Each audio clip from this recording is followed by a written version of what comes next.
Have you ever wondered whether what you do is authentic?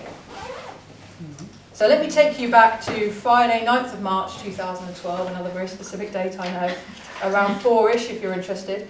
I was walking across London Bridge. It was gloomy, not dank. The wind was blowing into my face. And I was reflecting, this might be the last time I do this in my city career. I just left a meeting in bank and it had gone really badly. A 6-figure deal I was expecting to close had fallen through, and I knew I desperately needed those numbers to hit my targets, and if I didn't hit my targets, I knew I was in trouble. So as I walked across the bridge, I felt a real sense of foreboding and of doom, and the sort of, clouds crowding in on me. And by the time I got home, utterly desperate, I decided to resign. I looked in the mirror. I was burned out, several stone overweight, and chronically abusing alcohol. I knew my life had spiralled out of control. I also realised that I'd been acting. I was in the wrong kind of jobs, in the wrong sort of roles, wrong companies, entirely the wrong thing, and mixing with a crowd that I really didn't identify with. None of it was in any way authentic. So I knew I needed to make major changes, and they could only come from me. So what did I do? Well, first of all, I became teetotal, so I haven't had a drop of alcohol for just over 4 years, and no plans to reverse that position. I also make room for regular and consistent exercise, and at the right intensity as well, so it's not all out, because I'm a person that used to anyway, live on the extremes. And I also take a very keen interest in food, so how it's sourced, provenance, how I can combine these things to make healthy and nutritious meals. And I know why you're sniggering, this is normally the person that has to cook them.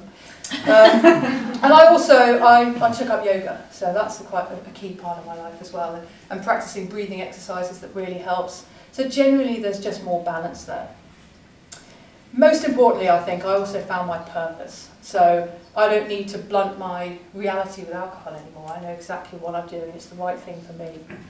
That enables me to be a better daughter, sister, friend, partner, and also be much more useful to my clients. So I would like to see men, women, children of any culture, any age, anywhere in the world, treat diet and exercise as their first line of defence against stress, anxiety and depression.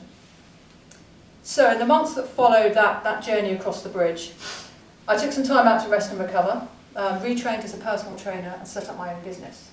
So what I do now is help chronically stressed entrepreneurs and executives recover and regain their passion for life. Now I don't do that because I like teaching squats or helping people gain a few pounds or lose a few pounds, because society says that men should be muscular and women should look thin. I do it because stress is a major cause of preventable death in the UK.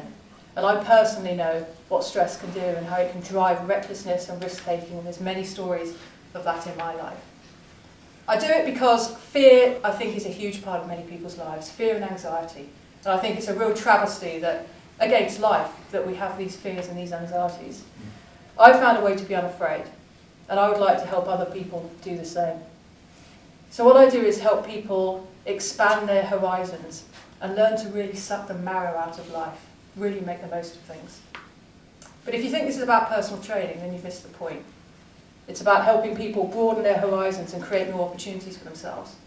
It's about reigniting lives, it's about strengthening bodies, and it's about empowering minds. And that's why I do what I do. Thank you.